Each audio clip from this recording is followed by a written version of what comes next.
الحمد لله وكفى وسلام على عباده الذين اصطفى أما بعد أعوذ بالله من الشيطان الرجيم بسم الله الرحمن الرحيم قل تعالوا ندعو أبناءنا وأبناءكم ونساءنا ونساءكم وأنفسنا وأنفسكم ثم نبتهل فنجعل لعنة الله على الكاذبين وقال النبي صلى الله تعالى عليه وسلم لعلي أما ترضى أن تكون مني بمنزلة هارون من موسى إلا أنه لا نبي بعدي وقال النبي صلى الله تعالى عليه وسلم أرحم أمتي بأمتي أبو بكر وأشدهم في أمر الله عمر وأصدقهم حياء عثمان وقضاهم علي وفاطمة سيدة نساء أهل الجنة والحسن والحسين سيدا شباب أهل الجنة وحمزة أسد الله وأسد رسوله او کما قال علیہ الصلوۃ والسلام۔ میرے محترم بزرگوں اور دوستو، معزز علماء کرام، پردہ نشین مائیں اور بہنیں، جیسا کہ آپ حضرات کو معلوم ہے کہ حضرت حسین رضی اللہ تعالی عنہ کی یاد میں اس مجلس کو منعقد کیا گیا ہے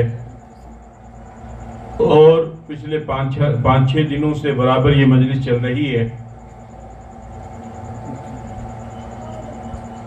حضرت حسین رضی اللہ تعالی عنہ کی دردناک شہادت کا واقعہ ہم سب کے سامنے ہے اور آنے والے وقت میں حضرت حسین رضی اللہ تعالی عنہ کے فضائل، مناقب اور میدان کرب و بلا میں کس بے دردی سے ان کو 3 دن تک بھوکے پیاسے رکھ کر کے شہید کر دیا گیا، وہ آپ کے سامنے آئے گا۔ لیکن اس سے پہلے آج کی مجلس میں میں یہ چاہتا ہوں کہ آپ حضرات کے سامنے حضرت حسین رضی اللہ تعالی عنہ کے والدین کا تذکرہ بھی آئے، کیونکہ اس کو جاننا اور اس کو سمجھنا بھی ضروری ہے۔ اور جتنی زیادہ عظمت والا اور فضیلت والا باپ ہوتا ہے، جتنے زیادہ اونچے بلند مقام اور مرتبہ والی ماں ہوتی ہے، تو پھر اولاد بھی اتنے ہی زیادہ بلند مرتبے اور مقام والی ہوتی ہے۔ اور پھر حضرت حسین رضی اللہ تعالی عنہ کی ایسی عظیم شجاعت، جرأت، بہادری کہ بے دست و پا ظالم حکومت کے سامنے اور ظالم حکومت کے کارندوں کے سامنے گھٹنے نہیں ٹیکنا، اپنے موقف سے پیچھے نہ ہٹنا، اپنی بات پر کوہ ہمالیہ بن کر کے اس پر ڈٹ جانا، مضبوط پہاڑ کی طرح اس پر قائم ہو جانا۔ ظاہر سی بات ہے کہ حضرت حسین رضی اللہ تعالی عنہ کے اندر اتنی شجاعت اور بہادری اگر آئی ہے تو ضرور بھی ضرور کہیں نہ کہیں اس کے پیچھے ان کے ماں باپ کا ہاتھ ہوگا، اس لیے کہ یہ تو حقیقت ہے کہ بہادروں کی اولاد بہادروں کو ہی جنم دیتی ہے اور بزدلوں کی اولاد بزدلوں کو جنم دیتی ہے۔ جب حضرت حسین رضی اللہ تعالی عنہ نے ایسی بہادری کا مظاہرہ کیا اور ان سے پہلے ان کے بھائی حضرت حسن رضی اللہ تعالی عنہ، جن کو زہر دے کر کے ختم کر دیا گیا، شہید کر دیا گیا، انہوں نے ایسی بہادری کا مظاہرہ کیا اور ایک بڑے عظیم فتنے سے اور اس فتنے میں ملوث ہونے سے امت کے ایک بہت بڑے طبقے کو بچایا۔ ایسے نوجوان بہادروں کو جنم دینے والے بہادر ماں باپ کا تذکرہ بھی ضروری ہے۔ حضرت حسن حسین رضی اللہ تعالی عنہ کے والد حضرت علی رضی اللہ تعالی عنہ ہیں اور ان کی والدہ حضرت فاطمہ رضی اللہ تعالی عنہا ہیں۔ حضرت علی رضی اللہ تعالی عنہ پیغمبر کے بہت بڑے صحابی ہیں، عظیم داعی اسلام ہیں، عظیم بہادر ہیں۔ حضرت علی رضی اللہ تعالی عنہ کی بے شمار خصوصیات فضائل ہیں، ان میں سے ایک بہت بڑی خصوصیت حضرت علی رضی اللہ تعالی عنہ کی یہ ہے کہ بچوں میں سب سے پہلے اسلام قبول کرنے والے وہ حضرت علی رضی اللہ تعالی عنہ ہیں۔ حضرت علی رضی اللہ تعالی عنہ نبی پاک صلی اللہ علیہ وسلم کے چچا ابو طالب ان کے صاحبزادے ہیں۔ نبی پاک صلی اللہ علیہ وسلم کے چچاؤں میں مالدار قسم کے چچا بھی تھے۔ ابو جہل وہ تو سردار تھا، ابو لہب اس کو اللہ نے بہت نوازا تھا، بہت کچھ اللہ تعالیٰ نے اس کو دیا تھا۔ نبی پاک صلی اللہ علیہ وسلم کی ولادت سے پہلے آپ کے والد محترم عبداللہ کا انتقال ہو گیا۔ آپ یتیمی کے طور پر آپ پیدا ہوئے، در یتیم بن کر کے آپ پیدا ہوئے۔ جب نبی پاک صلی اللہ علیہ وسلم کی ولادت ہوئی تو ابو طالب کے خود تقریباً 10 یا 11 لڑکے تھے۔ انہوں نے کہا کہ چلو میرے پاس تو اتنے سارے ہیں، اس اپنے ایک بھتیجے کی اس کی کفالت بھی میں ہی کر لیتا ہوں۔ انہوں نے اپنے بھتیجے کی کفالت کی اور جب تک ابو طالب زندہ رہے اس وقت تک نبی پاک صلی اللہ علیہ وسلم کو کسی بھی طرح کی تکلیف کا سامنا نہیں کرنا پڑا۔ ابو طالب حضور کے چچا حضرت علی رضی اللہ تعالی عنہ کے والد، انہوں نے اسلام تو قبول نہیں کیا، لیکن اسلام کی خاطر یا یوں کہیے کہ محمد کی خاطر، اپنے بھتیجے کی خاطر انہوں نے بڑی بڑی قربانیاں دی۔ جب کفار مکہ نے بائیکاٹ کیا، مقاطعہ کیا اور انہوں نے یہ کہا کہ یہ چند لوگ جو ایک نئے مشن کو لے کر کے کھڑے ہوئے ہیں اور ہم اپنے باپ دادا کے زمانے سے جن معبودان باطلہ کی پرستش کرتے ہوئے آ رہے ہیں، یہ کہتے ہیں کہ ان کو چھوڑ کر کے تم ایک اللہ وحدہ لا شریک لہ کی عبادت کرو، اور یہ ہمارے درمیان میں تفریق پیدا کر رہے ہیں کہ بیٹا جب محمد کے دامن کو تھام لیتا ہے تو وہ باپ کے خلاف ہو جاتا ہے، باپ جب تھام لیتا ہے تو وہ اولاد کے خلاف ہو جاتا ہے، شوہر اگر اس کے دامن کو تھام لیتا ہے تو وہ بیوی کے خلاف ہو جاتا ہے، اور ایسا اس کا دیوانہ اور اس کا عاشق بن جاتا ہے کہ پھر وہ کسی کی سننے کو تیار ہی نہیں رہتا ہے۔ لہذا اس کا ایک ہی حل ہے کہ ان سے بائیکاٹ کر لیا جائے۔ شیب ابی طالب کے اندر مسلمانوں کا بائیکاٹ کر دیا گیا۔ کھانے کے جو سامان تھے وہ دھیرے دھیرے ختم ہو گئے، خوراک ختم ہو گئی۔ پھر ایسا بھی وقت آیا کہ پتوں کو چبا کر کے اپنے وقت کو گزارنا پڑا۔ اس 3 سالہ شیب ابی طالب میں بڑے مشقت کے وہ سال گزرے۔ ابو طالب آپ کے ساتھ میں تھے۔ پھر اللہ کا کرنا ہوا کہ وہ بائیکاٹ کا سلسلہ ختم ہوا۔ ایک موقع پر ابو طالب کے پاس چند لوگ آئے اور انہوں نے آ کر کے کہا کہ آپ اپنے بھتیجے محمد کو سمجھائیے کہ آخر وہ اس سب کام کیوں کر رہا ہے، وہ اللہ وحدہ لا شریک لہ کی عبادت اور اپنی رسالت کے لیے وہ کیوں کر رہا ہے، اس کی منشا کیا ہے، اس کی تمنا کیا ہے۔ اگر وہ سلطنت کے لیے کر رہا ہے تو ہم آج آپ کے سامنے اقرار کرتے ہیں کہ ہم اس کو عرب کا حاکم اور بادشاہ بنانے کے لیے تیار ہیں، اپنی سلطنت اس کے حوالے کرنے کے لیے تیار ہیں۔ اگر وہ سلطنت کے لیے کر رہا ہے، حکومت کے لیے کر رہا ہے، تو آپ اپنے بھتیجے محمد سے کہیے کہ ہم اس کو اپنا حاکم اور بادشاہ بنانے کے لیے تیار ہے۔ وہ حاکم بن جائے، وہ حکومت کر لے، وہ بادشاہ بن جائے عرب کا، لیکن ان کاموں کو چھوڑ دے۔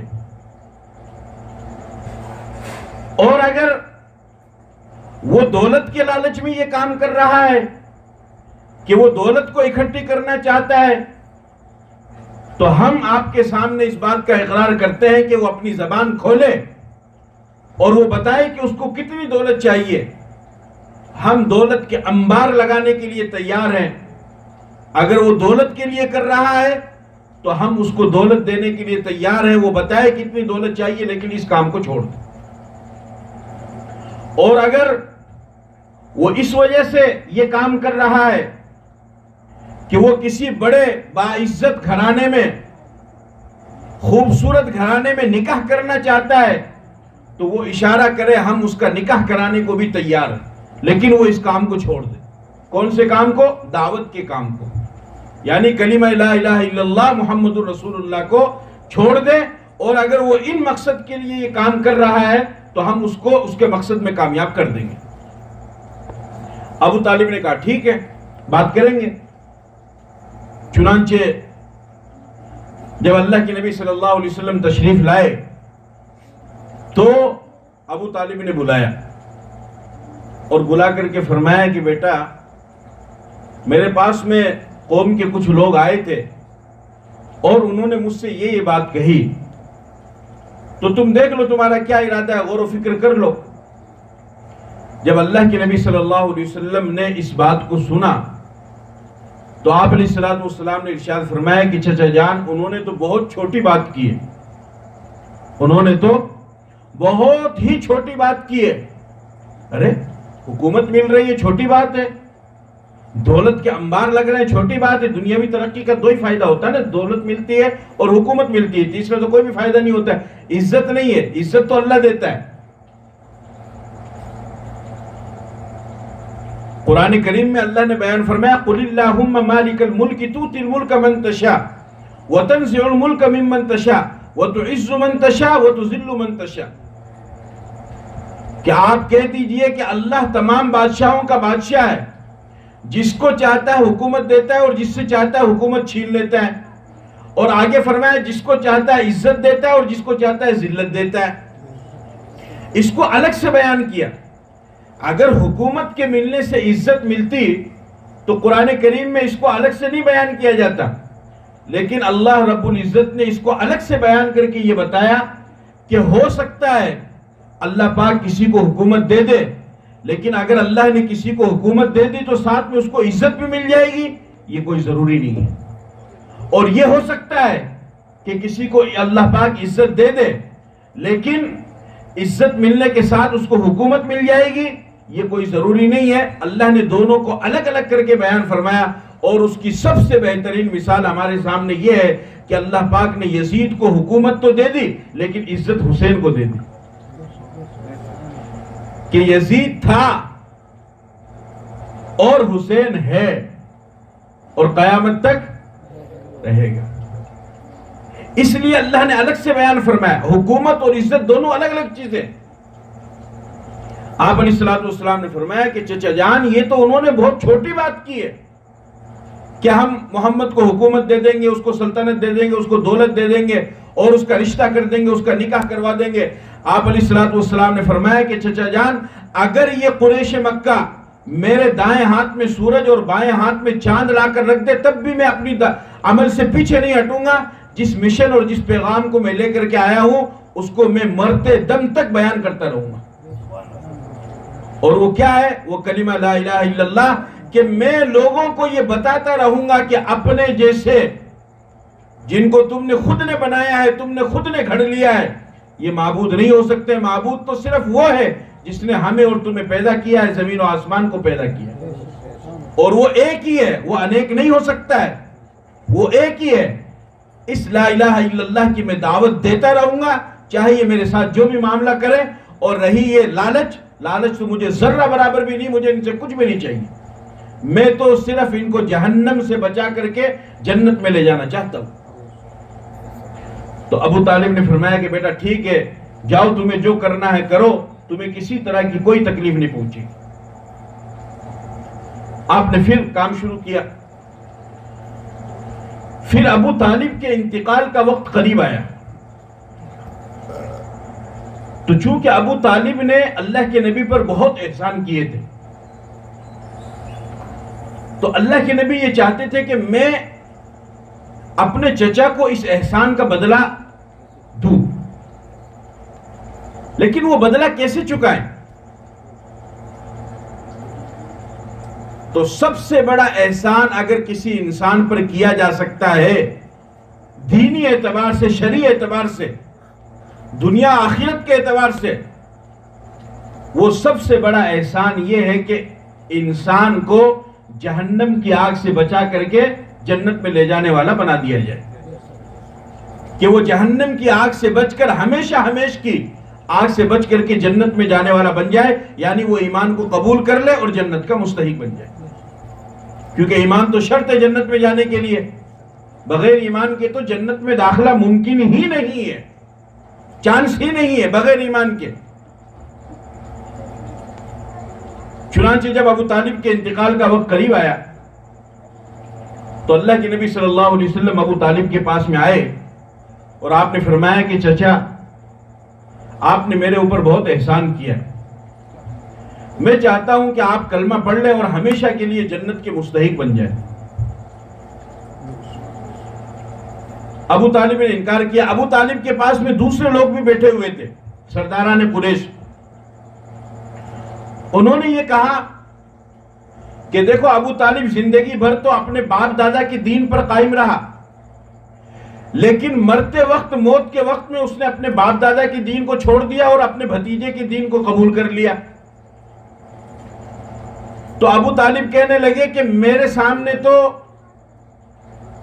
میرے باپ دادا کا دین ہے اور مجھے شرم محسوس ہو رہی ہے کہ اگر میں مر جاؤں گا تو میرے مرنے کے بعد لوگ یہ کہیں گے کہ ابو طالب نے آخرکار اپنے بھتیجے کے دین کو قبول کر ہی لیا ہے۔ آپ علیہ السلام اس کو بہت سمجھا رہے، ادھر وہ سرداران قریش بیٹھے ہوئے ہیں، وہ ادھر سے وہ کہتے کچر نہیں کر رہے کہ دیکھ چھوڑ مت دینا باپ دادا کی دین کو۔ آخر میں بخاری کی روایت ہے، آپ نے فرمایا احاج لک بہا عند اللہ یوم القیامہ، کہ اے چچا جان ایک مرتبہ آہستہ سے آپ میرے کان میں کہہ دیجئے لا الہ الا اللہ محمد رسول اللہ، میں قیامت کے دن اللہ کے سامنے گواہی دوں گا کہ میرے چچا نے کلمہ پڑھا تھا اور یہ اللہ اس کو جنت میں داخل کر دے، ایک مرتبہ۔ لیکن آپ سمجھاتے رہے، ابو طالب نے ایمان قبول نہیں کیا۔ یہ تو اللہ کے ہاتھ میں، انک لا تہدی من احببت ولکن اللہ یہدی من یشاء، اے نبی جی جس کو آپ چاہتے ہیں اس کو آپ ہدایت نہیں دے سکتے، اللہ جس کو چاہے گا ہدایت دے گا۔ ایک طرف ابو طالب ہیں کہ جن کو اللہ کے نبی کہہ رہے ہیں کہ تم آہستہ سے کہہ دو، اور پھر بھی وہ ایمان قبول نہیں کر رہے، اور دوسری طرف حضرت عمر رضی اللہ تعالیٰ عنہ جو تلوار لے کر کے نبی کو قتل کرنے کے لیے آ رہے ہیں، لیکن ادھر ان کو اللہ تعالیٰ ایمان کی دولت دے رہے ہیں۔ ہدایت اور ایمان کا دینا یہ کس کے ہاتھ میں ہے؟ اللہ کے ہاتھ میں سے۔ کبھی بھی انسان کو اپنے ایمان پر، ہدایت پر اور نیک اعمال پر آکڑ نہیں کرنی چاہیے، کیا معلوم کب اللہ زندگی کے کس موڑ پر لے جا کر کے رسی کھینچ لے۔ بہرحال اس طریقے سے بغیر کلمے کے ابو طالب دنیا سے چلے گئے۔ اب جب بغیر کلمے کے چلے گئے تو ظاہر سی بات ہے، پھر تو جو اللہ کا نظام ہے وہ نظام تو چلے گا، کیونکہ جنت میں تو جا نہیں سکتے ہیں۔ ہاں جو احسان کیا ہے اس احسان کا بدلہ ان کو ملے گا۔ ابو طالب کے سامنے دو چیزیں آئی، ایک نار اور ایک عار۔ کتنی چیزیں آئی؟ دو چیزیں، ایک نار اور ایک عار۔ نار کہتے ہیں آگ کو اور عار کہتے ہیں شرم کو۔ اگر ابو طالب نوجوانوں کے اور مکہ کے سرداروں کی بات مانے اور اپنے باپ دادا کے دین پر قائم رہے، اسلام کو قبول نہ کرے، کلمہ نہ پڑھے، تو انہوں نے کس کو اختیار کیا؟ نار کو اختیار کیا، یعنی آگ کو، اس لیے کہ کلمہ نہیں پڑھیں گے تو آگے کہاں جائیں گے؟ آگ میں جائیں گے۔ اور اگر وہ اپنے بھتیجے محمد کی بات مان لے اور ان کے دین کو قبول کر لے تو انہوں نے کس کو اختیار کیا؟ عار کو اختیار کیا، یعنی شرم کو، کہ بھئی شرم کی بات ہے۔ ابو طالب نے نار کو اختیار کر لیا، آگ کو اختیار کر لیا، جبکہ ہمیں اس واقعے سے یہ سبق ملتا ہے کہ اگر ہماری زندگی میں کبھی کوئی ایسا واقعہ آ جائے کہ جہاں پر عار اور نار کا مسئلہ ہو جائے، یعنی آگ کا اور شرم کا مسئلہ ہو جائے، تو پھر عار کو لے لینا اور نار کو چھوڑ دینا، یعنی شرم کو لے لینا اور آگ کو چھوڑ دینا۔ جیسے مثال سے سمجھو، مثال سے سمجھ میں آئے گی۔ شادی کا موقع ہے، شادی پہ گھر والے کہتے ہیں کہ صاحب پھول ایک دم کھلم کھلا ڈانس کرنا ہے، ناچ گانا کرنا ہے، اور پورے محلے والوں کو بلانا ہے، پورے محلے والوں کی نیند خراب کرنی ہے۔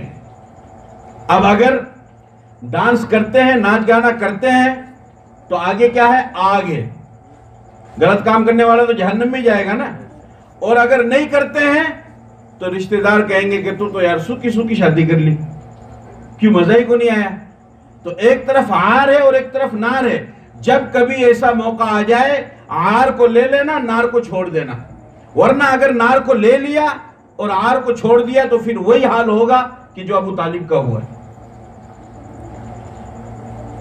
ایک موقع پر اللہ کے نبی صلی اللہ علیہ وسلم سے سوال کیا گیا کہ یا رسول اللہ، آپ کے چچا ابو طالب نے آپ کے ساتھ میں اتنا احسان کیا، آپ نے ان کو کیا بدلہ دیا؟ آپ نے فرمایا کہ بھئی میں ان کو کوئی بدلہ تو نہیں دے سکا، البتہ اتنی بات ضرور ہے کہ اللہ تعالیٰ نے اس کے عذاب میں تخفیف کر دی ہے، ہلکا کر دیا ہے۔ اور وہ عذاب ہلکا کیا کیا گیا ہے کہ آپ علیہ الصلوۃ والسلام نے فرمایا کہ ابو طالب کو جہنم کے جوتے پہنائے جاتے ہیں، اور پورا جسم محفوظ ہے لیکن کیا پہنائے جاتے ہیں؟ جوتے۔ علماء کرام فرماتے ہیں کہ جوتے ابو طالب کو اس لیے پہنائے جاتے ہیں کیونکہ ابو طالب کا پورا جسم تقریباً اپنے بھتیجے محمد کے دین پر تھا، صرف اپنے قدم کو ان کو پیچھے کرنا تھا۔ اگر وہ اپنے قدم کو بھی اپنے بھتیجے کے دین پر لے آتے تو پھر یہ بھی جہنم کی آگ سے بچ جاتے۔ لیکن انہوں نے کس کو اختیار کیا؟ عار کو۔ کس کو اختیار کیا؟ ہاں، کہ بھئی شرم کا مسئلہ ہے، ناک کا مسئلہ ہے، انہوں نے قبول نہیں کیا۔ پھر آپ نے فرمایا کہ جہنم میں جس کو سب سے ہلکا عذاب ہوگا اس کو جہنم کے جوتے پہنائے جائیں گے، اور اس جہنم کے آگ کے جوتے کا یہ حال ہوگا کہ اس جوتے کی وجہ سے اس کا دماغ اس طریقے سے کھول رہا ہوگا جیسے ہانڈی کھولتی ہے۔ ہانڈی میں جب کوئی چیز پکاتے ہیں نا تو پھر وہ ابال مارتا ہے نا، اس میں وہ کھولتی ہے، اس طریقے سے اس کا دماغ کھلے گا۔ یہ ابو طالب ہیں حضرت علی رضی اللہ تعالی عنہ کے والد، اور ان کے لڑکے ہیں حضرت علی رضی اللہ تعالی عنہ۔ تو گویا کہ حضرت علی رضی اللہ تعالی عنہ اللہ کے نبی صلی اللہ علیہ وسلم کے چچا زاد بھائی بھی ہوئے۔ تو حضرت علی رضی اللہ تعالی عنہ بچپن میں اسلام لانے والوں میں سب سے پہلے نمبر پر مسلمان ہونے والے ہیں، یہ فضیلت ان کو حاصل ہے، اور یہ ابو طالب کے بیٹے۔ ہجرت کے موقع پر نبی پاک صلی اللہ علیہ وسلم کے خلاف جب دار الندوہ میں بیٹھ کر کے کفار مکہ نے مشورہ کیا کہ آپ کو نکال دیا جائے، در بدر کر دیا جائے، ایک نے کہا کہ قتل کر دیا جائے، اسی پر رائے متفق ہو گئی۔ پھر انہوں نے ارادہ کیا کہ کس طرح کیا جائے، اس لیے کہ جب ایک آدمی قتل کرے گا تو قصاص میں اس کو بھی قتل کرنا پڑے گا۔ تو یہ مشورہ ہوا کہ سب ایک ساتھ مل کر کے حملہ کریں، اس کے بعد میں دیت آئے گی تو دیت ہم سب مل کر کے ادا کر دیں گے۔ کب کیا جائے؟ محمد کے گھر کے باہر سب کھڑے ہو جاؤ، اور جب وہ نکلیں گے رات کے وقت میں نماز کے لیے، تہجد کے لیے، بس اس وقت ان کے اوپر حملہ کر دیں گے۔ چنانچہ یہ بات طے ہو گئی۔ طے ہو جانے کے بعد نبی پاک صلی اللہ علیہ وسلم حضرت ابو بکر صدیق رضی اللہ تعالی عنہ کو لے کر کے ہجرت کے ارادے سے چلے، اپنے گھر سے نکلے، اور آپ نے اپنے بستر پر حضرت علی رضی اللہ تعالی عنہ کو سلایا۔ کس کو سلایا؟ حالانکہ اور بھی صحابہ تھے، لیکن جب آپ مکہ سے ہجرت کر کے مدینہ کے لیے چلے تو آپ نے اپنے بستر پر کس کو سلایا؟ حضرت علی رضی اللہ تعالی عنہ۔ اور حضرت علی رضی اللہ تعالی عنہ سے آپ نے فرمایا کہ علی، یہ مکہ کے کچھ لوگوں کی میرے پاس میں امانتیں ہیں، اس لیے کہ آپ امین تو تھے ہی، نبوت سے پہلے بھی لوگ آپ کو امین اور صادق کہا کرتے تھے، اپنی امانتیں آپ کے پاس میں رکھوایا کرتے تھے۔ فرمایا کہ یہ مکہ کے کچھ لوگوں کی امانتیں ہیں، صبح کے وقت میں یہ امانتیں ان سب کے حوالے کر دینا اور تم مدینے میں آ کر کے میرے سے ملاقات کر لینا، اور صبح اس کو حوالے کر دینا، پھر میرے پاس مدینے میں آ جانا۔ حضرت علی نے فرمایا ٹھیک ہے۔ چنانچہ آپ نکل گئے اور ان کے سامنے سے نکلے۔ قرآن کریم کی سورہ یاسین کی ایک آیت ہے، وَجَعَلْنَا مِن بَيْنِ أَيْدِيهِمْ سَدًّا وَمِنْ خَلْفِهِمْ سَدًّا فَأَغْشَيْنَاهُمْ فَهُمْ لَا يُبْصِرُونَ۔ آپ نے یوں مٹھی میں لی، اس پر پھونک ماری، اس کو یوں پھینکا، دشمنوں کی آنکھوں میں وہ دھول گئی، وہ صاف کرتے رہے اپنی آنکھوں کو، اور آپ علیہ السلام ان کے درمیان میں سے نکل گئے۔ اب وہ لوگ انتظار کر رہے ہیں کہ اب نکلے تب نکلے، تہجد کا وقت چلا گیا، فجر کا وقت چلا گیا، آپ نکلے نہیں، چکر کیا ہے؟ تو ان کی ایک عادت تھی کہ وہ گھر میں گھس کر کے حملہ نہیں کرتے تھے، ہاں دشمن کو للکارتے تھے، اس کو غیرت دلاتے تھے، پھر باہر آنے کے بعد میں اس کے اوپر حملہ کرتے تھے۔ جب کافی وقت گزر گیا اور انہوں نے دیکھا کہ کوئی آ ہی نہیں رہے، تو پھر وہ اندر داخل ہوئے، کپڑا ہٹایا، دیکھا تو وہاں حضرت علی سو رہے ہیں۔ اب ابو جہل تو پورا لال پیلا ہو گیا، یہ کیا ہوا؟ علی تم سو رہے ہو محمد کے بستر پر، محمد کہاں ہے؟ حضرت علی نے فرمایا مجھے کیا معلوم کہاں ہے؟ تو پھر تم یہاں کیسے؟ کہ مجھے تو یوں کہا تھا کہ مکہ کے کچھ لوگوں کی امانتیں ہیں، صبح حوالے کرنا اور پھر میرے پاس میں آ جانا۔ تو کہنے لگے کہ تمہیں پتہ نہیں باہر کتنا بڑا مجمع کھڑا ہے نوجوانوں کا تلوار لے کر کے، تمہیں ڈر نہیں لگا تھوڑا بہت بھی؟ حضرت علی کی بہادری دیکھو، تبھی تو حضرت حسین جیسا بیٹا پیدا ہوا نا۔ کہ تمہیں ڈر نہیں لگا؟ کہ کس بات کا ڈر؟ کہ اتنے سارے لوگ تلوار لے کے کھڑے، تم کو قتل کر دیں گے، ذبح کر دیں گے، تمہاری بوٹی بوٹی کر دیں گے، ڈر نہیں؟ بولا بالکل ڈر نہیں۔ بولا کیسے؟ کہا مجھ سے میرے نبی نے کہا تھا کہ صبح یہ امانتیں مکہ والوں کے حوالے کرنا اور پھر مدینہ آ کر کے مجھ سے ملاقات کر لینا۔ جب میرے نبی نے مجھ سے کہہ دیا کہ مدینہ آ کر مجھ سے ملاقات کر لینا، تو اس سے جب تک میں مدینہ جا کر اپنے نبی سے ملاقات نہیں کر لوں، ملک الموت نہیں آ سکتا ہے، تم میرا کیا بگاڑو گے؟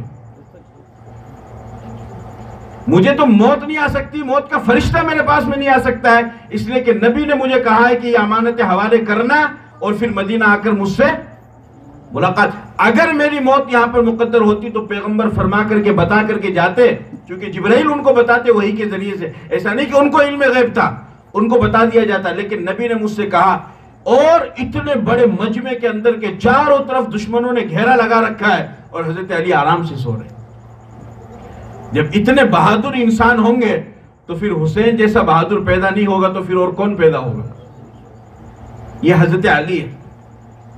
غزوہ خیبر کے موقع پر جنگ چل رہی ہے یہودیوں سے اور قلعہ فتح نہیں ہو رہا ہے، کافی پریشان ہوئے صحابہ۔ اللہ کے نبی صلی اللہ علیہ وسلم نے ارشاد فرمایا کہ کل کے دن میں جھنڈا ایک ایسے انسان کے ہاتھ میں دوں گا کہ جس کے ہاتھ پر اللہ تعالیٰ اس خیبر کو فتح دلائے گا، اور کل کے دن ہم کو فتح حاصل ہو جائے گی۔ تمام صحابہ امید سے تھے، ان کا یہ خیال تھا کہ بھئی ہمارے ہاتھ میں جھنڈا دیا جائے گا، کہ کسی کا خیال تھا میرے ہاتھ میں دیا جائے گا، میں نے فلاں جنگ میں اتنی جانبازی کا مظاہرہ کیا، بہادری کا مظاہرہ کیا، میں نے اتنے لوگوں کو پہنچا دیا ہے، اتنے لوگوں کو سلٹا دیا۔ اس طریقے سے سب اپنے اپنے ذہن کو تیار کیے ہوئے بیٹھے۔ صبح کا وقت ہوا، نبی پاک صلی اللہ علیہ وسلم نے فرمایا کہ علی کو بلاؤ۔ کس کو بلاؤ؟ علی کو۔ لوگوں نے کہا کہ حضرت علی کی آنکھوں میں تکلیف ہے، ان کی آنکھوں میں تکلیف ہے، آپ نے فرمایا بلاؤ۔ بلایا، اور بلانے کے بعد میں آپ علیہ السلام نے اپنا لعاب مبارک، اپنا تھوک ان کی آنکھوں میں لگایا، فوراً ان کو شفا مل گئی، اور پھر فرمایا کہ اس جھنڈے کو لو۔ اس جھنڈے کو لیا اور خیبر کے دروازے کو اکھاڑ کر کے پھینکا، اور فوراً اللہ تعالیٰ نے حضرت علی رضی اللہ تعالیٰ عنہ کے ہاتھ پر فتح عطا فرمائی۔ اس وقت سے ان کو کہا گیا فاتح خیبر، اور شیر خدا حضرت علی رضی اللہ تعالیٰ عنہ. ایسی بہادری کا مظاہرہ کہ جہاں پر فتح نہیں مل رہی تھی اور لوگ پریشان تھے، ایسے موقع پر حضرت علی رضی اللہ تعالیٰ عنہ نے اپنی جرأت اور بہادری کا مظاہرہ کیا اور اللہ تعالیٰ نے ان کے ہاتھ پر فتح عطا فرمائی. یہ حضرت علی تھے، بہت بڑے عالم دین، بہت بڑے. آپ نے فرمایا انا مدینۃ العلم وعلی بابها، میں علم کا شہر ہوں اور علی اس کا دروازہ ہے. اسلامی تاریخ میں بڑے بڑے فیصلے انہوں نے کیے ہیں اور ایسے ایسے زبردست اقوال انہوں نے بیان فرمائے کہ جس کی مثال نہیں مل سکتی. بالآخر حضرت عثمان غنی رضی اللہ تعالی عنہ کی شہادت کے بعد حضرت علی رضی اللہ تعالی عنہ کو امیر المومنین بنایا گیا، خلیفہ بنایا گیا. حضرت علی رضی اللہ تعالی عنہ جب خلیفہ بنے تو اختلاف کا دور تھا. اس وقت عبد الرحمن ابن ملجم یہودی بدبخت، اس نے حضرت علی رضی اللہ تعالی عنہ کو نشانے پر لیا اور اس نے یہ کہا کہ ان کو قتل کرنا چاہیے. چنانچہ اس نے تیاری شروع کی. حضرت علی رضی اللہ تعالی عنہ کا یہ معمول تھا کہ صبح کے وقت میں لوگوں کو الصلاۃ الصلاۃ یعنی نماز کے لیے چلو یہ کہتے ہوئے مسجد میں جایا کرتے تھے نماز پڑھانے. وہ طاق میں لگا ہوا تھا. حضرت علی رضی اللہ تعالیٰ عنہ اپنے معمول کے مطابق اپنے گھر سے نکلے اور الصلاۃ الصلاۃ کی صدا لگاتے ہوئے مسجد کی طرف جا رہے تھے. اس نے تلوار نکالی اور آپ کے سر مبارک پر ماری اور وہ آپ کے دماغ پر لگی اور خون کا فوارہ چھوٹا اور آپ کی داڑھی مبارک اور چہرہ مبارک خون میں رنگین ہو گئے. اور اس کی بشارت تو اللہ کے نبی صلی اللہ علیہ وسلم نے حضرت علی کو پہلے ہی دے دی تھی. آپ علیہ السلام نے فرمایا کہ پچھلے زمانے میں پچھلی امتوں میں سب سے بڑا بدبخت اور بدنصیب انسان وہ تھا کہ جس نے حضرت صالح علیہ السلام کی اونٹنی کو قتل کیا تھا. اذ انبعث اشقاها فقال لهم رسول الله ناقة الله وسقياها فكذبوه فعقروها فدمدم عليهم ربهم بذنبهم فسواها ولا يخاف عقباها. کہ ایک بدبخت کھڑا ہوا اور اس نے کہا کہ میں اس اونٹنی کو قتل کروں گا. اور وہ اونٹنی حضرت صالح علیہ السلام کی جو اونٹنی تھی وہ اللہ کی ایک نشانی تھی. هذه ناقة الله لكم آية فذروها تأكل في أرض الله ولا تمسوها بسوء فيأخذكم عذاب أليم. اللہ نے پہاڑ سے اس اونٹنی کو نکالا تھا اور فرمایا کہ یہ اللہ کی نشانی ہے تمہارے لیے، اس کو چھوڑ دو، اس کو چرنے دو، یہ جہاں پر چرے گی وہاں پر چرے گی اور رہے گی، اور اگر تم نے اس کے ساتھ میں گڑبڑ کی تو اللہ کا عذاب آ جائے گا تمہارے اوپر. بہرحال وہ ایک بدبخت کھڑا ہوا اور اس نے صالح علیہ السلام کی اونٹنی کو قتل کر دیا. تو آپ نے فرمایا کہ پچھلے زمانے میں سب سے بڑا بدبخت اور شقی القلب انسان وہ تھا جس نے صالح علیہ السلام کی اونٹنی کو قتل کیا تھا، اور آنے والے وقت میں سب سے بڑا بدبخت وہ ہوگا کہ جو تیرے اوپر حملہ کرے گا اور تیرے چہرے کو اور تیری داڑھی کو خون سے رنگین کرے گا. آپ نے پہلے بتا دیا تھا حضرت علی رضی اللہ تعالیٰ عنہ. چنانچہ حضرت علی رضی اللہ تعالیٰ عنہ اس حملے کی تاب نہ لا سکے اور تقریباً 18 رمضان سن 40 ہجری کو حضرت علی رضی اللہ تعالیٰ عنہ شہید ہو گئے. یہ حضرت علی رضی اللہ تعالیٰ عنہ کا مختصر سا خاکہ ہے اور مختصر سی رپورٹ ہے جو میں نے آپ کے سامنے پیش کی، جو حضرت حسین رضی اللہ تعالیٰ عنہ کے والد ہیں. آپ علیہ السلام نے فرمایا یا علی اما ترضى ان تكون مني بمنزلة هارون من موسى الا انه لا نبي بعدي. فرمایا کہ علی کیا تو اس بات سے راضی نہیں ہے کہ تو میرے لیے اس طریقے سے ہے جس طریقے سے موسیٰ علیہ السلام کے لیے ان کے بھائی ہارون تھے، بس اتنا سا فرق ہے کہ میرے بعد میں کوئی نبی نہیں ہوگا.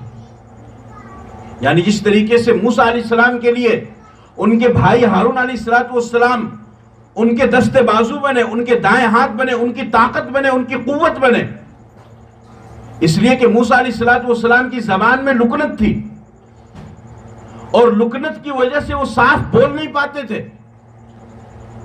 جس کی وجہ سے اب جس قوم کو دعوت دینا ہے وہ بڑی اکھڑ قوم، بہت ہی متشدد قوم، سخت دل، پتھر دل قوم بنی اسرائیل، ایسی قوم کے جنہوں نے نبیوں کو صرف ستایا نہیں بلکہ نبیوں کو قتل کیا ہے۔ یقتلون النبیین بغیر حق، ناحق طور پر نبیوں کو قتل کرتے ہیں، اللہ کے پیغمبروں کو ان بدبختوں نے قتل کیا ہے۔ آج یہ جو سارا نظارہ آپ دیکھ رہے ہیں سرزمین انبیاء پر جتنا بھی یہ معاملہ ہو رہا ہے اور مظلوموں کو جس طریقے سے مارا جا رہا ہے، یہ کوئی نئی بات نہیں ہے۔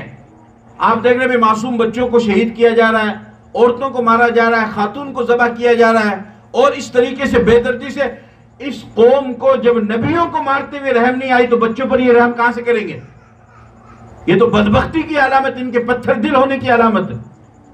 انہوں نے نبیوں کو قتل کیا، حضرت زکریا علیہ السلام پر انہوں نے چھرا پھیرا ہے، آرا چلایا ہے، حضرت یحییٰ علیہ السلام کو ذبح کر دیا ان لوگوں نے۔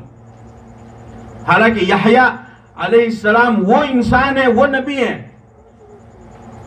کہ جن کی ولادت کی خوشخبری اللہ نے قرآن میں دی اور نام بھی اللہ نے متعین کیا، کیونکہ زکریا علیہ السلام بوڑھے ہو گئے تھے۔ اشتعل الرأس شیبا ولم اکن بدعائک رب شقیا، سر کے بال بالکل سفید ہو گئے، اور انہوں نے کہا کہ اللہ مجھے بدنصیب نہ کرنا، مجھے بدبخت نہ کرنا، میری نسل کو چلا، اور انہوں نے لڑکے کی دعا کی۔ اللہ نے فرمایا کہ تمہیں لڑکا ہوگا، اور پھر اللہ نے خود بشارت دی، یا زکریا انا نبشرک بغلام اسمہ یحییٰ، کہ زکریا ہم تمہیں خوشخبری دیتے ہیں کہ تمہارے لڑکا ہوگا، اور نام بھی ہم رکھتے ہیں کہ اس کا نام یحییٰ ہوگا۔ نام بھی اللہ نے متعین فرما دیا، اور پھر جب پیدا ہوئے اللہ نے ان کو نبی بنایا۔ یا یحییٰ خذ الکتاب بقوہ، اس کتاب کو مضبوطی سے پکڑ لو، تم نبی بنائے جا رہے ہو۔ وآتیناہ الحکم صبیہ وحنانا من لدنا وزکاہ، یہ زکریا علیہ السلام اور یحییٰ علیہ السلام دونوں باپ بیٹے، دونوں کو ان کمبختوں نے ذبح کر دیا، قتل کر دیا، آرے سے چیر دیا۔ ان کو کہاں سے رحم آئے گا ان کو؟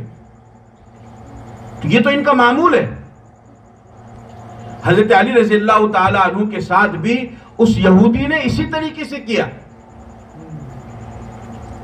حضرت صالح علیہ السلام کی جو اونٹنی تھی اس کو بھی ان لوگوں نے ذبح کیا، اور اسی طریقے سے حضرت علی رضی اللہ تعالی عنہ کے ساتھ بھی انہوں نے یہی معاملہ کیا۔ تو آپ علیہ السلام نے ارشاد فرمایا کہ تم میرے لیے اس طریقے سے ہو جس طریقے سے موسیٰ علیہ السلام کے لیے ہارون تھے۔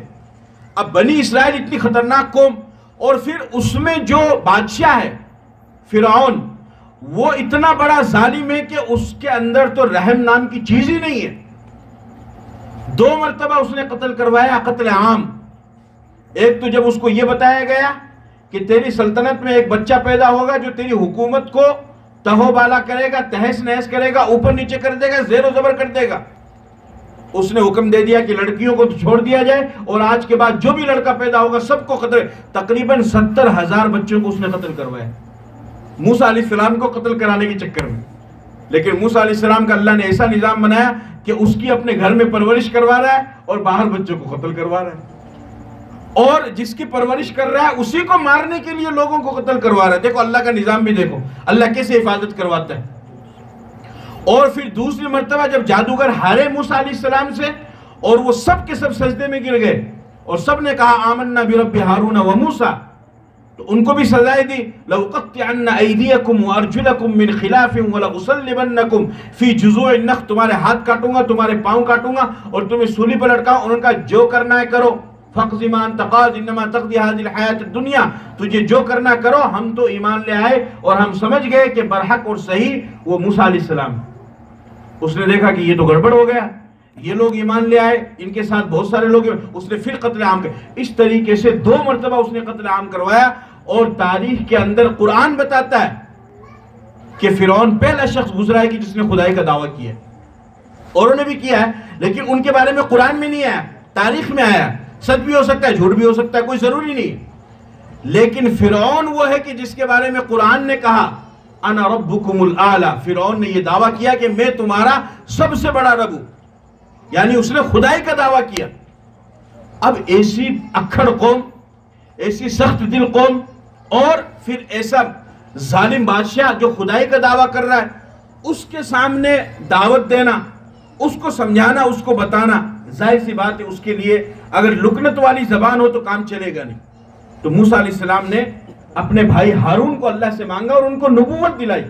وَاجْعَلْ لِي وَزِيرًا مِّنْ أَهْلِي هَارُونَ أَخِي اُشْدُدْ بِهِ أَزْرِي کہ اللہ میرا وزیر اور میرا ساتھی میرے بھائی ہارون کو بنا دے اور اس سے مجھے طاقت عطا فرما. پھر اللہ تعالیٰ نے دونوں کو نبی بنایا اور دونوں کو پھر فرعون کے پاس بھیجا. اذهبا الى فرعون انه طغى دونوں جاؤ فرعون کے پاس, وہ سرکشی کر رہا ہے, نافرمانی پہ اتر رہا ہے. فقولا له قولا لينا لعله يتذكر او يخشى ان سے نرمی سے بات کرنا کیونکہ اس کا دماغ ایسا ہی ہے.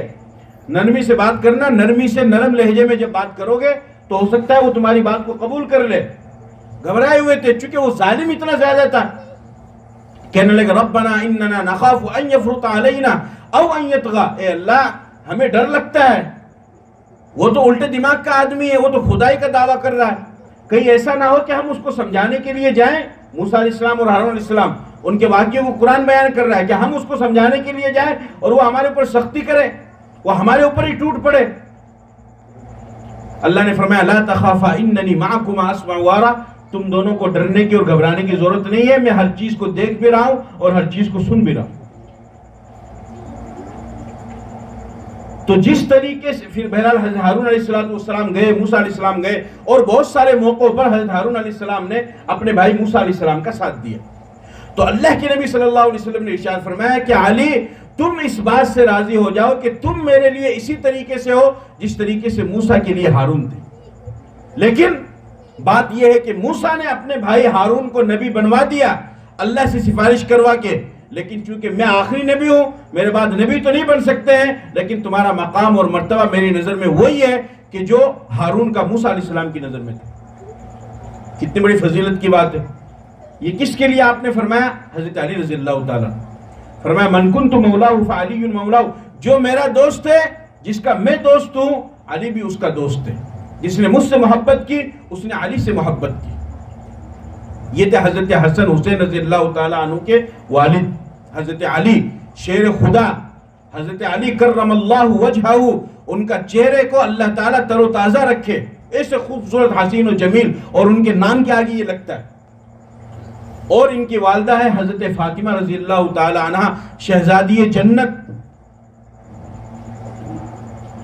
اللہ کے نبی صلی اللہ علیہ وسلم کی سب سے چھوٹی, سب سے آخری اور سب سے چہیتی اور لاڈلی اور پیاری بیٹی حضرت فاطمہ. آپ علیہ السلام ان سے بہت محبت کیا کرتے تھے, بہت زیادہ آپ ان سے محبت کرتے تھے, اور انہوں نے بھی آپ کا بہت ساتھ دیا. ایک موقع پر آپ علیہ السلام نماز پڑھ رہے ہیں. ابو جہل نے کہا کہ کون ہے جو کھڑا ہو اور محمد کی گردن کے اندر اونٹ کی اوجڑی ڈال دے. چنانچہ ایک بدبخت کھڑا ہوا, اس نے اونٹ کی اوجڑی لی اور آپ علیہ السلام کی گردن میں ڈال دی, جس سے آپ کو سانس لینے میں تکلیف ہو رہی تھی. کسی کی قریب میں جانے کی ہمت نہیں ہو رہی تھی کیونکہ ابو جہل سردار وہاں پر کھڑا تھا.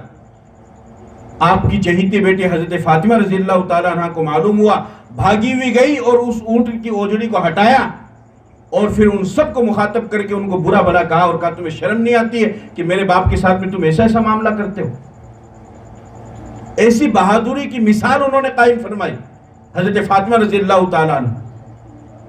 بہت بڑی عبادت گزار, اتنی زیادہ عبادت کرنے والی. کتابوں کے اندر آتا ہے کہ سردیوں کی لمبی رات جو 8 یا 10 گھنٹے کی رات ہوتی ہے, سردیوں کی رات میں حضرت فاطمہ رضی اللہ تعالیٰ عنہ نے نفل نماز پڑھی, تہجد پڑھی, اور جب ایک طرف سلام پھیرا تو فجر کی اذان ہو چکی تھی سردیوں میں. تو حضرت فاطمہ رضی اللہ تعالیٰ عنہ فرماتی کہ اللہ تیری تو رات ہی چھوٹی ہو گئی, 8-10 گھنٹے کی لمبی رات عبادت کر رہی ہے, اور جب سلام پھیرتی ہے تو صبح صادق ہو جاتی ہے, فجر کا وقت ہو جاتا ہے, اور حضرت فاطمہ شکایت کر رہی ہے کہ اللہ تیری تو رات ہی چھوٹی ہو گئی. اتنی زبردست عبادت کرنے والی. جب بڑی ہوئی تو اللہ کے نبی صلی اللہ علیہ وسلم نے اپنی بیٹی حضرت فاطمہ رضی اللہ تعالی عنہ کا نکاح حضرت علی رضی اللہ تعالی عنہ سے کیا. رشتہ طے ہوا اور آپ علیہ السلام نے ان کا نکاح کر دیا, اور رخصتی بھی آپ نے فرمائی, اور خود آپ چل کر کے ان کے دروازے تک گئے اور ان کو چھوڑ کر وہاں پر چھوڑ کر کے آئے. جہیز وغیرہ کا تو کوئی تھا ہی نہیں. تھوڑا بہت سامان جو دیا گیا حضرت علی کو حضرت فاطمہ کو، وہ اس وجہ سے کہ حضرت علی خود شروع سے حضور کی کفالت میں رہے تھے. آپ نے ان کی پرورش میں، تو ان کے پاس تو کچھ تھا ہی نہیں. تو اللہ کے نبی صلی اللہ علیہ وسلم نے اپنے طور پر تھوڑا بہت سامان جو ہے اپنی بیٹی حضرت فاطمہ کو دیا. ان کا نکاح ہو گیا. اللہ رب العزت نے حضرت علی اور حضرت فاطمہ کو 4 اولاد عطا فرمائی، 2 لڑکے اور 2 لڑکیاں. حسن، دوسرے لڑکے حسین، ام کلثوم کبریٰ اور زینب کبریٰ. 2 لڑکے اور 2 لڑکیاں. اور جب تک حضرت علی رضی اللہ تعالی عنہ کے نکاح میں حضرت فاطمہ رہی، اس وقت تک حضرت علی رضی اللہ تعالی عنہ نے دوسرا کوئی نکاح نہیں کیا. کوئی نکاح نہیں. ان کے احترام کی وجہ سے آپ علیہ السلام خود بھی ان کا بہت زیادہ احترام فرمایا کرتے تھے. آپ نے فرمایا فاطمہ تو بضعۃ منی، فاطمہ تو میرے جسم کا ٹکڑا ہے. فرمایا من آزاہا آزانی، جس نے فاطمہ کو تکلیف دی میری بیٹی کو، اس نے مجھ نبی کو تکلیف دی. فرمایا فاطمہ تو میرے جسم کا ٹکڑا ہے، جس نے فاطمہ کو تکلیف دی اس نے مجھے تکلیف دی. اتنی بڑی فضیلت بیان فرمائی. اور آپ علیہ السلام کا یہ معمول تھا کہ جب حضرت فاطمہ رضی اللہ تعالیٰ عنہ آیا کرتی تھی تو آپ علیہ السلام ان کے احترام میں، استقبال میں کھڑے ہو جایا کرتے تھے. بتاؤ، حالانکہ اولاد تو باپ کے احترام میں کھڑے ہوں اس لیے کہ ماں باپ بڑے ہوتے ہیں، لیکن باپ اولاد کے احترام میں کھڑا ہو اور پھر اولاد میں بھی بیٹی کے احترام میں کھڑا ہو، یہ ضروری نہیں ہے. اس لیے کہ بہرحال بیٹی کا ایک بہت بڑا مقام ہو سکتا ہے، لیکن باپ سے بڑا، بھئی باپ ہوا تبھی تو وہ آئی نا. اگر باپ نہیں ہوتا تو وہ بہت بڑے بلند مقام پر جا سکتی ہے، لیکن باپ سے بڑے مقام پر. آپ علیہ السلام کا یہ معمول تھا کہ آپ کی بیٹی حضرت فاطمہ رضی اللہ تعالیٰ نے جب آیا کرتی تھی تو آپ ان کے استقبال میں کھڑے ہو جایا کرتے. آپ ان کی پیشانی کا بوسہ لیا کرتے تھے. ایک مرتبہ آپ سے سوال کیا گیا کہ یا رسول اللہ، آپ باپ ہو کر کے بیٹی کے احترام میں کھڑے ہو جاتے ہیں. کیا بہترین جواب دیا. اتنی عظیم اور بہادر خاتون ہے، تبھی تو حسین جیسا بہادر پیدا ہوا. آپ علیہ السلام نے فرمایا کہ میں اس فاطمہ کے احترام میں کھڑا کیوں نہ ہوں کہ جس فاطمہ کے احترام میں آسمان کے فرشتے بھی کھڑے ہو جاتے ہیں.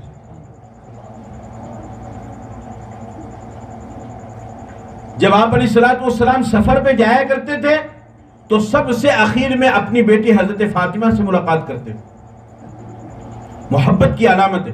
اور جب آپ علیہ السلام سفر سے واپس آیا کرتے تھے تو سب سے پہلے آپ اپنی بیٹی حضرت فاطمہ رضی اللہ تعالیٰ عنہ کے گھر پہ جایا کرتے تھے اور ان سے ملاقات کرتے تھے.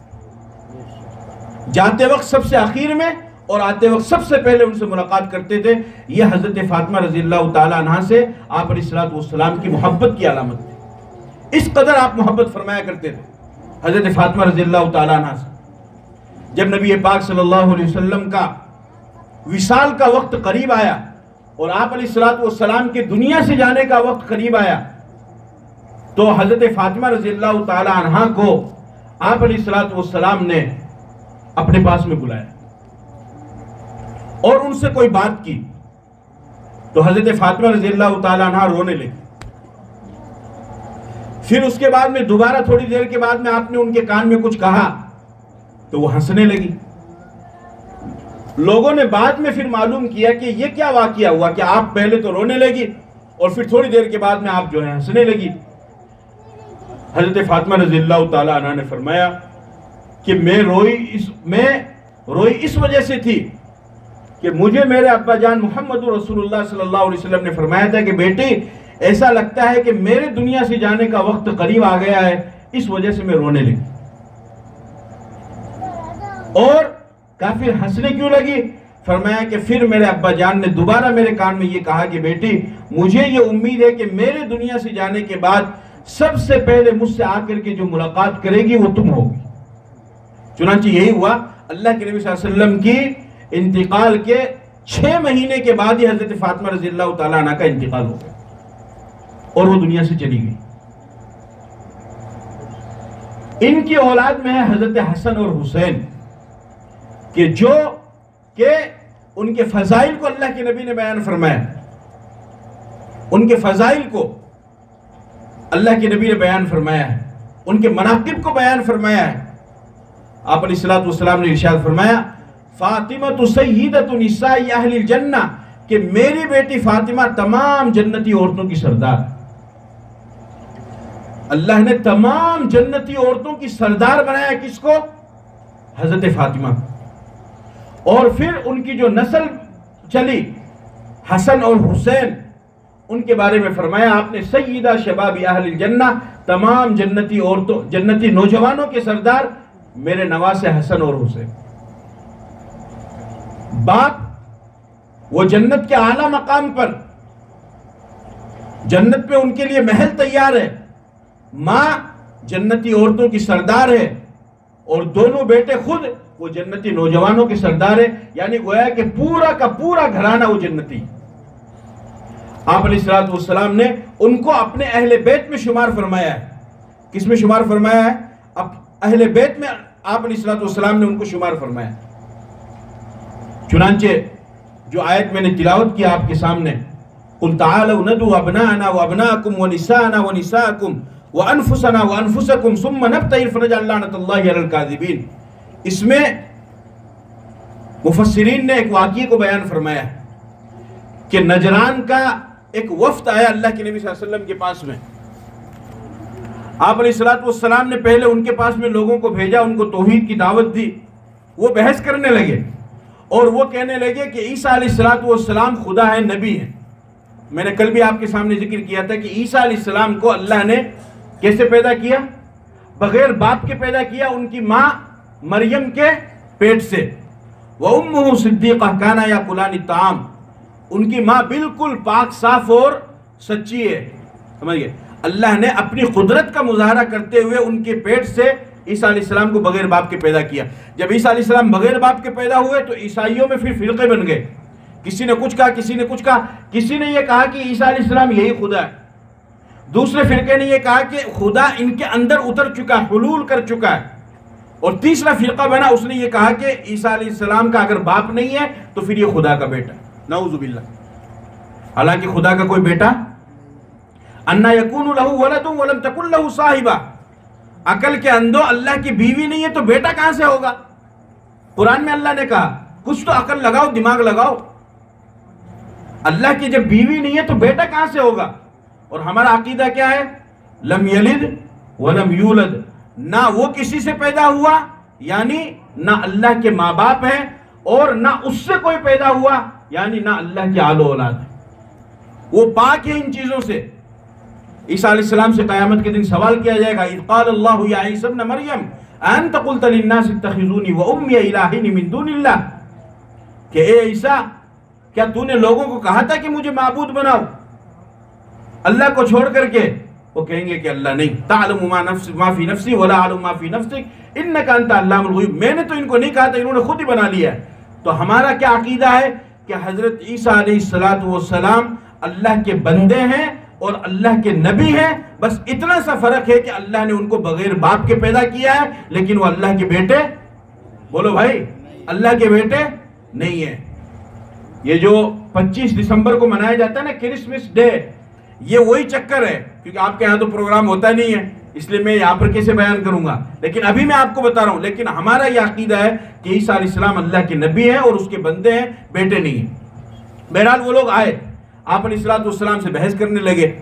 تو اسلام میں ایک وقت ایسا آتا ہے کہ حق کو اور باطل کو ظاہر کرنے کے لیے مباہلے کی دعوت دی جاتی ہے۔ کس چیز کی؟ مباہلہ۔ مباہلہ کا مطلب کیا ہوتا ہے؟ مباہلہ کا مطلب ہوتا ہے کہ تم بھی میدان میں آؤ، یعنی دو آدمی دعویٰ کر رہے ہیں، وہ کہتے ہیں صاحب میں صحیح ہوں، دوسرا کہتا ہے میں بھی صحیح ہوں۔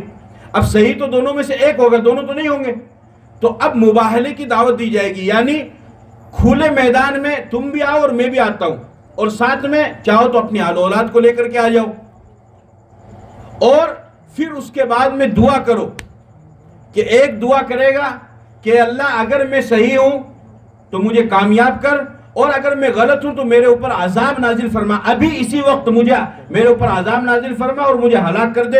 دوسرا آمین کہے گا، دوسرا بھی یہ دعا کرے گا اور پھر یہ آمین کہے گا۔ اس طریقے سے جو غلط ہوگا اس کے اوپر فوراً اللہ کا عذاب آئے گا اور وہ وہیں پر ہلاک ہو جائے گا۔ اس کو کیا کہا جاتا ہے؟ اس کو مباہلہ کہا جاتا ہے۔ آپ علیہ السلام نے ارشاد فرمایا کہ بھئی یا تو تم مان لو اس بات کو کہ عیسیٰ علیہ السلام اللہ کے بیٹے نہیں ہے، اور اگر نہیں مانتے ہو اور میں تمہیں سمجھا رہا ہوں بتا رہا ہوں پھر بھی نہیں مانتے ہو تو پھر تمہیں مباہلے کی دعوت دیتا ہوں۔ آ جاؤ کھلے میدان میں، تم بھی اپنے آل و اولاد کو لے کر کے آؤ، میں بھی اپنے آل و اولاد کو لے کر کے آتا ہوں، اور جو صحیح ہوگا وہ بچ جائے گا اور جو غلط ہوگا وہیں پر اللہ کا عذاب آئے گا اور وہ ختم ہو جائے گا اور ساری دنیا کو پتہ چل جائے گا کہ کون حق پر ہے کون حق پر نہیں۔ اب اتنے بڑے کام کے لیے، اتنے بڑے چیلنج کے لیے آپ علیہ السلام 1.25 لاکھ صحابہ میں سے کسی کو بھی بلا سکتے تھے، لیکن آپ علیہ السلام نے کیا ارشاد فرمایا حدیث کے اندر؟ آپ علیہ السلام نے فرمایا کہ بھائی علی کو بلاؤ۔ بولو سبحان اللہ۔ کس کو بلاؤ؟ علی کو بلاؤ، فاطمہ کو بلاؤ، میرے نواسے حسن اور حسین کو بلاؤ۔ آپ نے فرمایا کہ میں اپنے داماد علی کو، اپنی بیٹی فاطمہ کو، اپنے نواسے حسن اور حسین کو بلاتا ہوں، تم اپنے آل و اولاد کو بلاؤ۔ گویا کہ آپ علیہ السلام نے ان کو بلا کر کے، یہ صحابی تو تھے ہی، ساتھ میں اہل بیت بھی یہ ہو گئے، اور اہل بیت کا مقام اور مرتبہ بھی اللہ کے نبی نے ان کو عطا فرمایا، یعنی گویا کہ نبی کے گھر کے رشتہ دار یہ لوگ ہو گئے، اور اتنے بڑے کام کے لیے اللہ کے نبی صلی اللہ علیہ وسلم نے ان کو مدعو کیا۔ کس کو؟ حضرت علی کو، حضرت فاطمہ کو اور حضرت حسن اور حسین کو۔ بہرحال ان کو تو پتہ تھا۔ ان میں سے ایک نے کہا کہ دیکھو صاحب بات صاف سیدھی ہے، یہ نبی ہے، تم تو دشمنی کی وجہ سے، حسد اور جلن کی وجہ سے مان نہیں رہے ہو، اور اگر تم نے یہ کیا اور تم میدان میں آ گئے تو تم بھی اچھی طریقے سے جانتے ہو کہ لپیٹے میں آ جاؤ گے، اس لیے بہتر یہی ہے کہ سائیڈ لے لو اور یہاں سے نکل لو۔ بہرحال وہ چلے گئے، لیکن آپ نے ان حضرات کو بلایا۔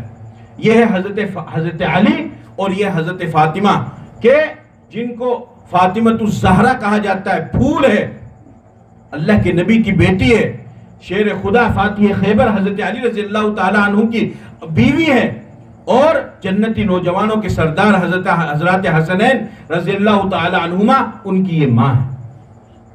تو حضرت حسین رضی اللہ تعالی عنہ کو جو ہم یاد کرتے ہیں، ان کی جرأت، شجاعت اور بہادری کو جب ہم یاد کرتے ہیں تو اس کے ساتھ ساتھ میں ہمیں یہ بھی یاد رکھنا چاہیے کہ ان کے اندر جو اتنی طاقت اور بہادری آئی کہ ظالم کے سامنے انہوں نے گھٹنے نہیں ٹیکے، تو وہ طاقت کہاں سے آئی؟ اس وجہ سے کہ آئی کہ ان کے والد علی اور ان کی ماں فاطمہ وہ بھی بہادر تھے۔ اس وجہ سے ایسے بہادر بیٹے کو انہوں نے جنم دیا کہ جس کی وجہ سے تاریخ میں ان کی جیسی قربانی اور شہادت کی اور جرأت اور بہادری کی مثال نہیں ملتی۔ اب آخری بات کہہ کر کے میں اپنی بات ختم کر دیتا ہوں۔ جب حضرت فاطمہ رضی اللہ تعالیٰ عنہ کا انتقال ہوا تو ان کی میت کو قبر کے پاس لایا گیا۔ ایک صحابی غالباً حضرت ابو ذر رضی اللہ تعالیٰ عنہ، انہوں نے قبر سے کہا کہ اے قبر، تجھے معلوم ہے کہ آج ہم کس کو لے کر کے آئے ہیں تیرے پاس میں؟ ہم تیرے اندر کس کو دفن کرنے کے لیے لائے ہیں معلوم ہے؟ نبی کی بیٹی ہے، علی کی بیوی ہے، جنتی عورتوں کی سردار ہے، اور جنتی نوجوانوں کے سردار کی ماں ہے۔ اتنی زیادہ فضیلت رکھنے والی عورت کو، خاتون کو آج ہم تیرے اندر دفن کرنے کے لیے آئے ہیں، ذرا خیال رکھنا۔ تو قبر میں سے کیا آواز آئی معلوم ہے؟ قبر میں سے آواز آئی کہ اے ابو ذر، یہ حسب نسب کی جگہ نہیں ہے، یہاں پر ذات پات اور خاندان واندان کچھ نہیں چلتا ہے، میرے اندر تو صرف اور صرف عمل دیکھے جائیں گے، اگر عمل صحیح ہوگا تو پھر وہ کامیاب ہو جائے گا، اور اگر خدا نہ خواستہ عمل خراب ہوا، عمل صحیح نہیں ہوا، تو نبی کی بیٹی ہو کر بھی پکڑی جائے گی اور میرے عذاب سے نہیں بچ پائے گی۔ کس نے جواب دیا؟ قبر۔ من بطأ به عمله لم يسرع نسبه، جو انسان اپنے عمل کی وجہ سے پکڑا جائے گا، اس کا نسب، اس کا خاندان، اس کی ذات پات اس کو آگے نہیں بڑھا سکتا ہے کہ میں سید ہوں، میں پٹھان ہوں، میں قریشی ہوں، میں انصاری ہوں، میں یہ ہوں، میں وہ ہوں۔ نہیں، یہ بتاؤ عمل صحیح ہے یا نہیں ہے؟ وَحُصِّلَ مَا فِي الصُّدُورِ، دل کو اور سینے کو چیر کر کے اللہ پاک دیکھیں گے، عمل کیسا؟ اگر عمل صحیح ہے تو پھر چھوٹے خاندان کا، چھوٹی برادری کا، اور جھونپڑی میں رہنے والا، اور غربت میں اور فقر اور عاجزی میں زندگی گزارنے والا وہ کامیاب ہو جائے گا۔ اور اگر عمل صحیح نہیں ہے تو چاہے کتنے ہی اعلیٰ خاندان کا کیوں نہ ہو اور کتنے ہی زیادہ حکومت والا اور سلطنت والا کیوں نہ ہو، تب بھی وہ ناکام ہوگا اور جہنم میں جائے گا۔ اس وجہ سے ہمارا یہ فرض بنتا ہے کہ ہم حضرت حسین رضی اللہ تعالی عنہ کی سیرت اور شہادت کو یاد کرنے کے ساتھ ساتھ، سننے کے ساتھ ساتھ میں ان کے والدین حضرت علی اور حضرت فاطمہ رضی اللہ تعالی عنہما کی سیرت کو بھی سمجھیں، یاد کریں اور سنیں۔ اور اسی وجہ سے، اسی کے پیش نظر آج میں نے ان کے آپ حضرات کے سامنے ان کی سیرت رکھی ہے۔ انشاءاللہ آنے والے وقت میں پھر حضرت حسن حسین رضی اللہ تعالیٰ عنہ کی سیرت اور شہادت بھی آپ کے سامنے آئے گی۔ آپ حضرات سے درخواست ہے کہ جس طریقے سے آج بہت بڑی تعداد میں آپ تشریف لائے، کل بھی اسی طریقے سے تشریف لائے، تو انشاءاللہ مزید باتیں آپ کے سامنے آئے گی۔ اللہ عمل کی توفیق عطا فرمائے۔